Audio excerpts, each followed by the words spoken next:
श्री शिवाय नमस्तुभ्यं भक्तों, आज का यह विशेष वृत्तांत आपके जीवन की दशा और दिशा दोनों को बदलने वाला है। हम अक्सर अपने जीवन में छोटी मोटी परेशानियों से घिरे रहते हैं, कभी धन की कमी, कभी बीमारी, तो कभी मानसिक अशांति। लेकिन शास्त्रों में कुछ ऐसे दुर्लभ संयोग बताए गए हैं जिनमें किए गए छोटे से उपाय भी पहाड़ जैसी मुसीबतों को पल भर में समाप्त कर सकते हैं। ऐसा ही एक महासंयोग होता है सोमवार के दिन पड़ने वाली एकादशी का। भक्तों, सोमवार का दिन देवों के देव महादेव को समर्पित है और एकादशी की तिथि जगत के पालनहार भगवान विष्णु को प्रिय है। जब इन दोनों शक्तियों का मिलन एक ही दिन होता है तो वह दिन साधारण नहीं रह जाता, बल्कि वह एक सिद्ध मुहूर्त बन जाता है। इस महासंयोग पर यदि कोई भक्त शिवलिंग से वह एक गुप्त चीज उठाकर अपने घर ले आता है तो उसके जीवन में कभी अन्न और धन की कमी नहीं रहती। आज हम विस्तार से जानेंगे कि आखिर वह गुप्त चीज क्या है और उसे लाने की सही विधि क्या है। महाराज, शास्त्रों में स्पष्ट उल्लेख है कि महादेव बहुत भोले हैं, वे केवल एक लोटा जल से भी प्रसन्न हो जाते हैं। लेकिन यदि उस जल को चढ़ाने का तरीका और समय सही हो तो उसका फल कई गुना बह जाता है। सोमवार एकादशी का महत्व इसलिए भी बह जाता है क्योंकि यह साल में बहुत ही कम बार आती है। ऐसी तिथि पर की गई पूजा का फल कभी खाली नहीं जाता। यदि आप नौकरी के लिए भटक रहे हैं, व्यापार में घाटा हो रहा है या घर में क्लेश रहता है, तो मान लीजिए कि भगवान भोलेनाथ ने स्वयं आपको यह मार्ग दिखाया है। इस विशेष पूजन के लिए आपको कुछ तैयारियों की आवश्यकता होगी।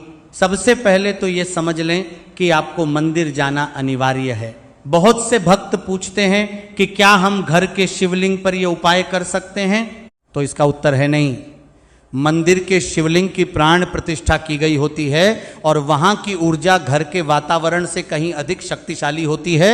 मंदिर की जलाहरी और वहां का प्रभाव क्षेत्र अत्यंत जागृत होता है, इसलिए यह उपाय मंदिर के शिवालय में ही फलित होगा। इसलिए पूजन सामग्री में आपको एक तांबे का लोटा लेना है जिसमें अपने घर की रसोई का शुद्ध जल भरा हो। ध्यान रहे, जल मंदिर से न लें बल्कि अपने घर से ही भर कर ले जाएं। घर का जल ले जाने का अर्थ है कि आप अपने घर की ऊर्जा और अपनी समस्याओं को सीधे महादेव के चरणों में अर्पित करने जा रहे हैं। उस जल में 2 बूंद गंगा जल और यदि संभव हो तो थोड़ा सा इत्र अवश्य मिलाएं। इसके साथ ही आपको एक सुंदर बिना कटी फटी बेलपत्र लेनी है। बेलपत्र को लेकर एक बात का विशेष ध्यान रखें कि सोमवार एकादशी के दिन बेलपत्र कभी नहीं तोड़ना चाहिए। शास्त्र कहते हैं कि इस दिन वृक्ष को कष्ट देना महादेव को अप्रसन्न कर सकता है। आप एक दिन पहले बेलपत्र तोड़ना चाहिए। लें या फिर मंदिर में पहले से चढ़ी हुई बेलपत्र को शुद्ध जल से धोकर दोबारा उपयोग कर सकते हैं। इसके अलावा सफेद चंदन, पीले अक्षत और घी का दीपक भी साथ रखें। अब बात करते हैं उस गुप्त वस्तु की जो आपको साथ ले जानी है और वापस भी लानी है। आप एक छोटी सी डिब्बी लें जिसमें साबुत काली मिर्च भरी हो।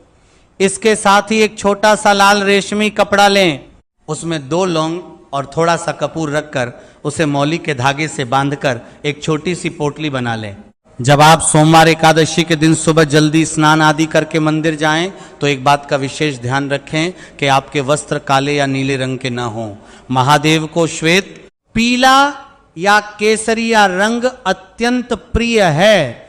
मंदिर पहुंचकर सबसे पहले नंदी महाराज के दर्शन करें और उनके कानों में अपनी मनोकामना कहें। इसके बाद मुख्य शिवलिंग के पास जाएं। सबसे पहले उत्तर दिशा की ओर मुख करके खड़े हो जाएं और धीरे धीरे एक धारा में जल चढ़ाना शुरू करें। जल चढ़ाते समय आपके मुख से निरंतर श्री शिवाय नमस्तुभ्यं या ओम नमः शिवाय का मंत्र उच्चारण होता रहना चाहिए। जैसे जैसे जल शिवलिंग पर गिरता है, कल्पना करें कि आपके जीवन के सारे कष्ट, सारी दरिद्रता उस जल के साथ बहकर दूर जा रही है। जलाभिषेक के बाद शिवलिंग पर चंदन का तिलक लगाएं और बेल पत्र को इस तरह अर्पित करें कि उसका चिकना हिस्सा शिवलिंग को स्पर्श करे। अब जो काली मिर्च की डिब्बी और लाल पोटली आप अपने साथ लाए हैं उसे अपनी हथेली में रखें। भगवान भोलेनाथ और माता पार्वती का ध्यान करते हुए उस डिब्बी और पोटली को शिवलिंग की उस जलाहरी पर स्पर्श कराएं जहां से जल बहकर नीचे गिरता है। वह स्थान अत्यंत पवित्र और ऊर्जावान माना जाता है, क्योंकि वहाँ से शिव की शक्ति अमृत के रूप में प्रवाहित होती है।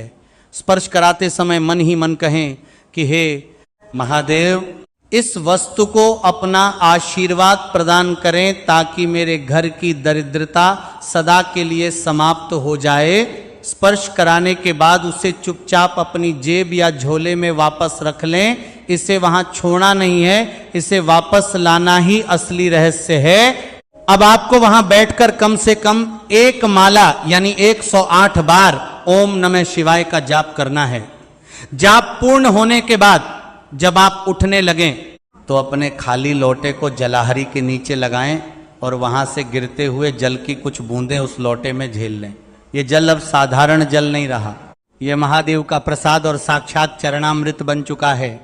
अब इस जल को और अपनी गुप्त वस्तुओं को लेकर श्रद्धा के साथ घर वापस आएं। घर आते ही सबसे पहले उस चरणामृत को अपने घर के मुख्य द्वार पर और हर कमरे में छिड़कें। ऐसा करने से घर के भीतर मौजूद किसी भी प्रकार की नकारात्मक शक्ति, नजर दोष या तंत्र बाधा तुरंत समाप्त हो जाती है। यदि घर में कोई व्यक्ति लंबे समय से बीमार है, कत्तिवन्नन, तो उसे भी ये जल पिलाया जा सकता है। अब बात करते हैं उस काली मिर्च और पोटली की। काली मिर्च की डिब्बी को अपने पूजा स्थान पर रखें। जब भी आप किसी अत्यंत महत्वपूर्ण कार्य के लिए घर से निकलें, जैसे कोई इंटरव्यू, जमीन का सौदा या कोर्ट कचहरी का मामला, तो उस डिब्बी से 7 दाने निकालें और अपने घर के मुख्य द्वार की चौखट पर रखकर उन पर पैर रखते हुए बाहर निकल जाएं। आप देखेंगे कि आपके कार्यों में आने वाली बाधाएं अपने आप दूर होने लगेंगी और आपको सफलता प्राप्त होगी। जो लाल पोटली आप लाए हैं उसे अपनी तिजोरी या धन रखने के स्थान पर रख दें। ये पोटली आपके घर में बरकत खींचने का कार्य करेगी। सोमवार एकादशी का यह उपाय आपके जीवन में वैभव और सुख समृद्धि लेकर आएगा। महाराज, विश्वास ही सबसे बड़ी शक्ति है। यदि आप पूर्ण श्रद्धा के साथ यह कार्य करते हैं तो महादेव की कृपा से आपके भंडार कभी खाली नहीं होंगे। इस दिन व्रत रखने का भी बड़ा महत्व है। यदि आप उपवास नहीं कर सकते तो कम से कम सात्विक भोजन ग्रहण करें और ब्रह्मचर्य का पालन करें। शाम के समय घर के मंदिर में और मुख्य द्वार पर घी का एक दीपक अवश्य जलाएं। अंत में यह स्मरण रखें कि महादेव उन्हीं पर प्रसन्न होते हैं जो दूसरों के प्रति दया रखते हैं। इस पवित्र दिन पर किसी निर्धन व्यक्ति को सफेद वस्त्र या अन्न का दान करना भी बहुत शुभ माना जाता है। भगवान विष्णु और शिव की यह संयुक्त कृपा आपके जीवन के हर अंधकार को मिटा देगी। यदि आपको यह जानकारी अच्छी लगी हो तो महादेव के चरणों में अपनी हाजिरी लगाने के लिए कमेंट बॉक्स में हर हर महादेव या ओम नमः शिवाय अवश्य लिखें। भगवान शिव आपकी हर मनोकामना पूर्ण करें और आपके घर को खुशियों से भर दें। श्री शिवाय नमस्तुभ्यम।